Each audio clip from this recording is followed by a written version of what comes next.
A road trip from Seattle to Vancouver takes about 3 hours. There's pretty scenery to look at along the way, and a really exciting border to cross.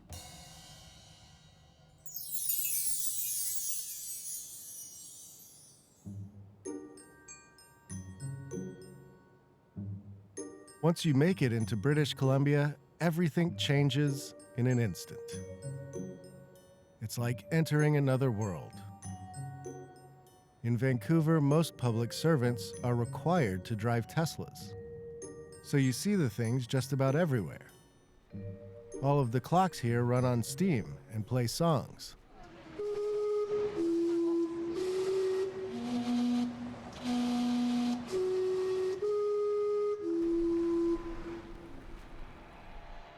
And the airports are in the water.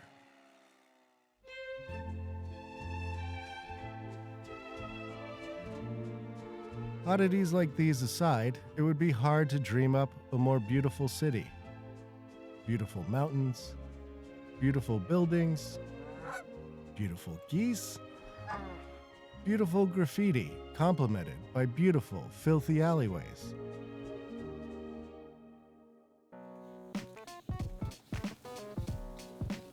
And if you know the right spots, you can eat like a king in Vancouver. This counts as a light lunch in Chinatown. That is good. And if you know the right guy at the right hole in the wall, you can get what you need. It's pure. But I'm in Vancouver for more than just mainlining maple syrup.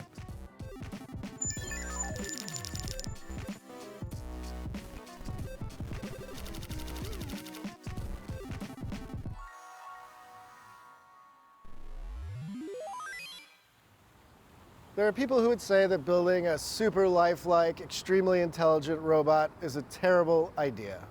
The kind of thing that could lead to the downfall of the human species. But today, I will visit a startup called Sanctuary AI. They've built this crazy robot that has artificial intelligence baked into it, and it also has these very lifelike hands. Sanctuary claims to have the smartest, most capable android on the planet. The only thing we can say for certain is that because the robot is being built in Canada, it will be ridiculously polite. I'm sorry. Excuse me. My bad.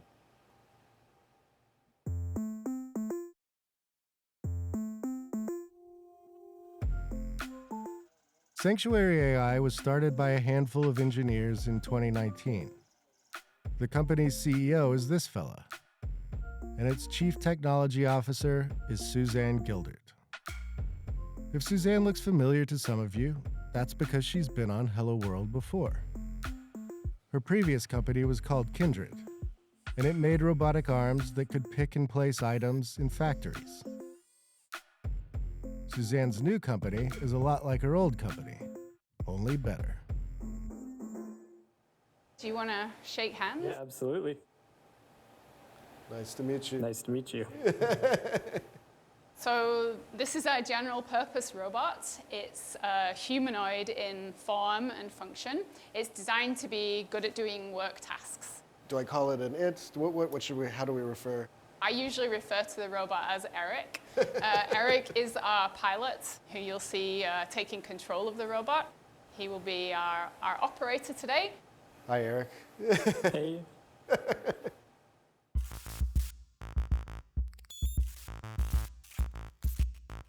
think people have seen robots at a car factory, but like walk us through some of the advances you guys have made, versus that type of machine.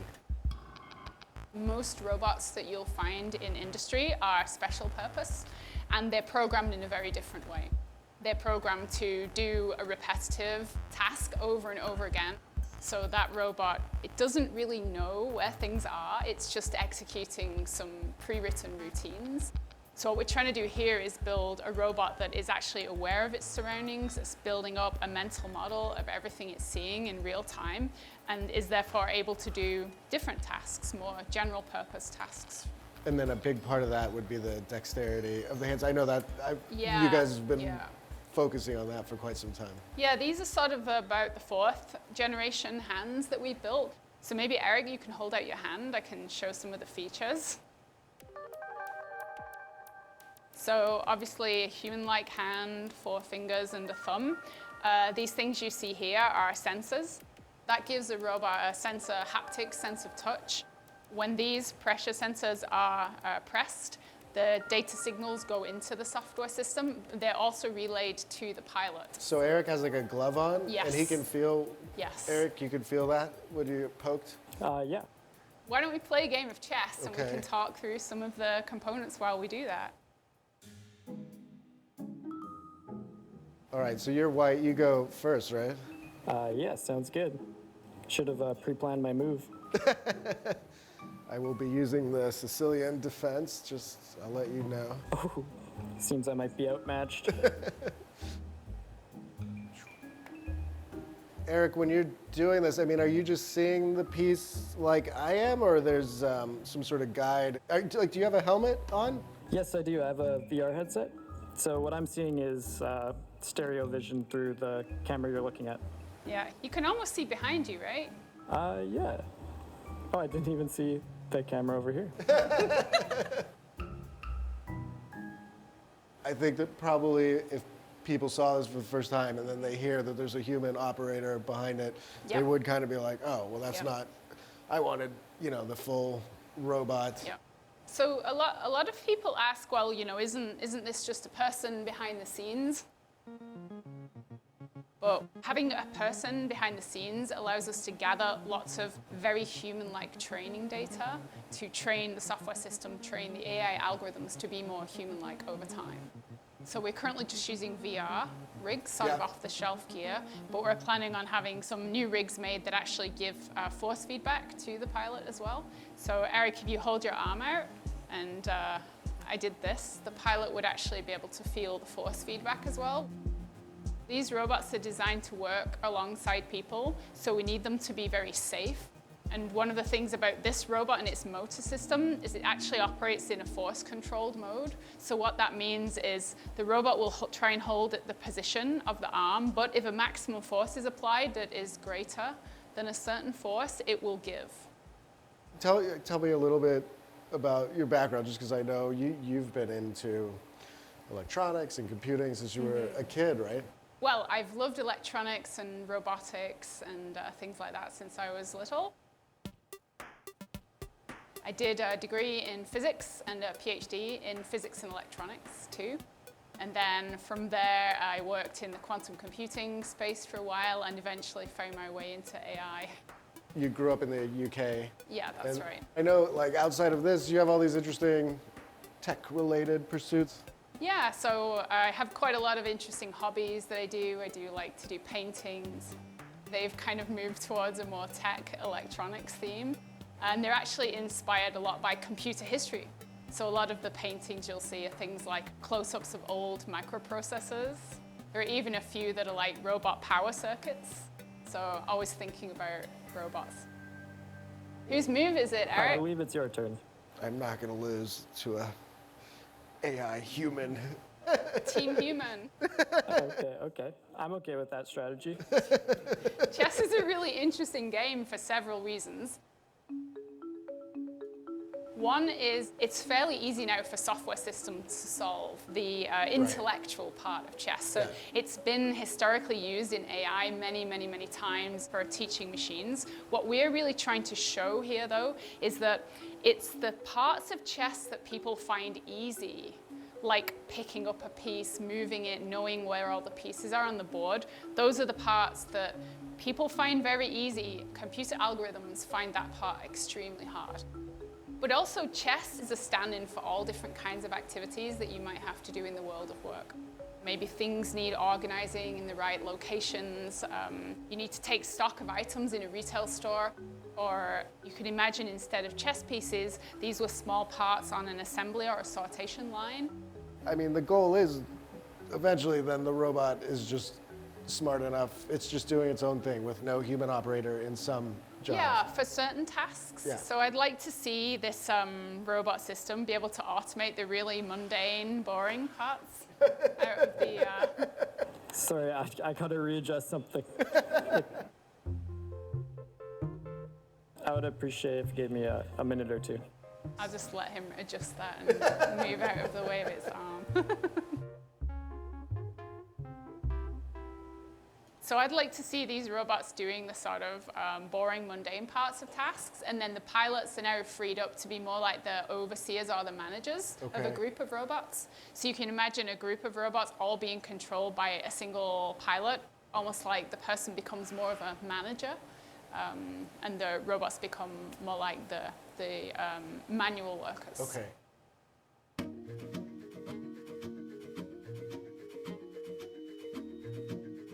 So about 95% of all jobs, the dexterity of fingers precludes conventional robotic systems from doing them. So we have attempted to build the world's best robotic hands because hands are really important for work.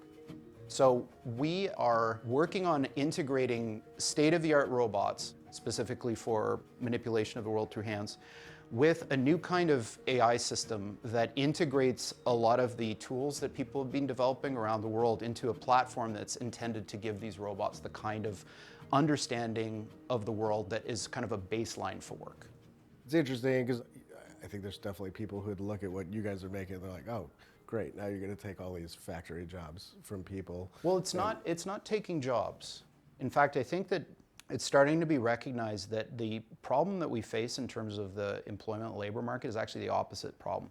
There aren't enough people to do the kinds of work that needs to get done to support the continued flourishing of civilization, our way of life.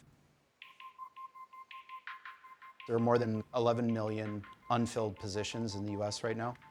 The world needs more workers, especially in the kinds of jobs that people typically don't want to do, those 11 million open jobs right now. Those are the kinds of things that we're going to target. And that's a big number. 11 million jobs, it's only going to grow over time. Birth rates are plummeting, and 11 million robots of our sort in the world doing those jobs doesn't take a single job away from anyone. But 11 million robots out in the world is an enormous business. It's starting to become at the scale of the automotive industry. And I do believe that this is the birth of a new industry. It sort of looks like robotics, and it sort of looks like AI, but it's a new thing. And it's going to rival the biggest industries there are today in importance and scale when it gets going. Okay, so you're moving in on me, quick, distracting me with your fancy hands. I'm going to deal with your knight because it's really bothering me. Ah, my knight. Yeah, he's a troublemaker. Yeah. What did you get up to this weekend? You know, just robot stuff. A lot of chess. I was practicing for you. I know you're pretty good. Ooh, I don't like that. I will take this. Put it over here. Not cool. Not cool. Oh yeah. You don't miss a beat, man. All right, I will concede. I can see you've got me beat. Very good game. Well played. Thank you, sir. Thank you. So we saw Eric as the pilot picking up the chess pieces quite easily using his human mind. And here the robot is trying to learn what it means to actually pick up a chess piece in the same way that a human would. And it does it by trying over and over and over again. So on this screen over here, you can see a close-up of it trying to grab a chess piece, and you'll see it sort of fumbles around a little bit at the start. But after enough training episodes, it will learn to grab it in a very human-like way. There's not, obviously, 10,000 robot arms do it. This is all simulated. Yeah, so here we can have thousands or hundreds of thousands of hands trying to pick things up faster than real time. So you're accelerating the learning rate by millions of times. So the physics engine, the rules that have been put into the software to mimic like gravity and the different properties of our world are good enough that this is actually training the hand. Yeah, they're getting there. So if you think about where you could have done this like a few years ago, you might think, oh, I could use a game engine maybe, because game engines are pretty good simulated worlds. But then when you get deep into game engines, you find they're sort of optimized to make games look good. They have a lot of animations in them. They don't have a lot of real physics. So we're actually bootstrapping on game engine technology, but there are now systems going beyond that and trying to mimic physics very well. And so even something like the interaction of the end of a fingertip with an object has to be modeled very well. So you need a really good physics engine. What do we have here? Yeah, so we saw the grasping algorithm being trained. What we're actually seeing here are those grasps being realized. It's taking what it's learned and putting it into practice. So it's motion planning, not just the grasp anymore, but that in combination with the entire movement of the robot body. Your eyes kind of lit up when you Yeah. were talking about this. Why? Yeah, so when you just look at this from the outside, it's like, oh, a virtual robot is moving a chess piece, so what? But to me, this is like a spark of life moment, because what you're actually seeing is fully autonomous grasping and manipulation of an object in a scene where none of this is pre-programmed or specified. It's figuring out where those pieces are just by looking at the scene, looking at them. You can see in this view, it's actually trying different potential grasps, and then it's actually executing the move using real physics. Okay, you've got this virtual robot getting more sophisticated and doing these things, but like in my head, I feel like the second you have the real robot, there's going to be all these differences in the chess piece and the physics between the hand and the pieces. There is still some discrepancies between reality and the simulation, but that gap is closing all the time. And to me, this could transfer and generalize to other types of objects, other scenarios. So rather than just thinking about a chess game, think about cutlery being laid out in a restaurant or something like that. So what we're seeing now is we're seeing a little bit of a peek inside the AI mind when it's running. Okay. So if you remember earlier, we saw the VR type of piloting. Imagine now, instead of having to control the robot with all this VR gear, you just have a drop-down list of options. So you can see there are two screens here. This one we call the outer world model. So this is a digital twin of reality. This is a simulation of the world, and it's a simulated robot. This one down here is the robot's mental model of the world. So this is inside its mind, and this is outside its mind. So you'll see the main difference between these two at the moment. It's pretty obvious. There is a chessboard with the pieces here, and it's not here. So the reason is that the robot is not looking at the chessboard, and it's never seen it before. So it doesn't have a mental model of the chessboard. But say I'm now a pilot here, I can use the command look down here. We're now controlling the simulated robot, look down, and now you can see the chessboard appeared here. So now it's building up this inner mental picture of what's going on in real time. Yeah, what's good? They're all like moving Yeah, around. so they're jostling around a little bit, and the reason is that these are all being detected and figured out what they are in real time. So, okay, so this is super interesting what happened.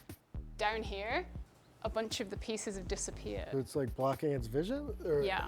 So see, the hand is in front of the pieces. I think it's like a 6-month-old baby. If you show it something and then you hide it, Like peekaboo or something. it thinks it's Yeah, gone. Yeah. So that's a very human-like trait of a developing mind, is to go through this stage where if you can't see it, it doesn't exist. So what we really want to get to here is that this robot in any real-world scenario would roll into a room, it would look around, and it would start building a mental model of everything it was seeing in real time, including the room and all the objects and what they are and where they're located.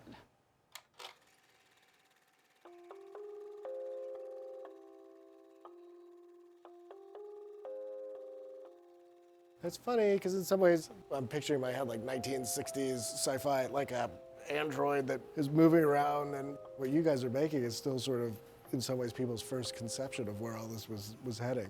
Well, I think so, yeah. And I like to think of Sanctuary's mission as going back to this sort of original vision of AI when people like Alan Turing and Marvin Minsky and these people were thinking about how do we actually make a machine or a system that thinks and behaves like a person. If we want systems to be able to work in the same way people do, interact with us in the same way people do, they need a human-like body and a very human-like intelligence. And you think the dystopian stuff is all, you're optimistic by nature, or you think it's all overblown and If we manage to develop fully autonomous AI in a general purpose robot, you might ask, what will that look like? How will it change the world? What's going to be going on? But you saw it earlier, right? It'll look exactly like it did when Eric was piloting. It's just there won't be a person in a VR suit in there. So I would ask you, well, was that scary and terrifying and dystopian? right. And I also think if you're focusing on a very optimistic future where you have robots working alongside people, helping people, I think you will make that future come to pass. You get people accusing you of being naively optimistic, but I think you need that if you want to make that future real. And if you're really optimistic about it, it's more likely to happen. I promise I'm smiling behind the camera. Do robots say cheese? Yeah, absolutely. All right, 1, 2, 3, Cheese. cheese.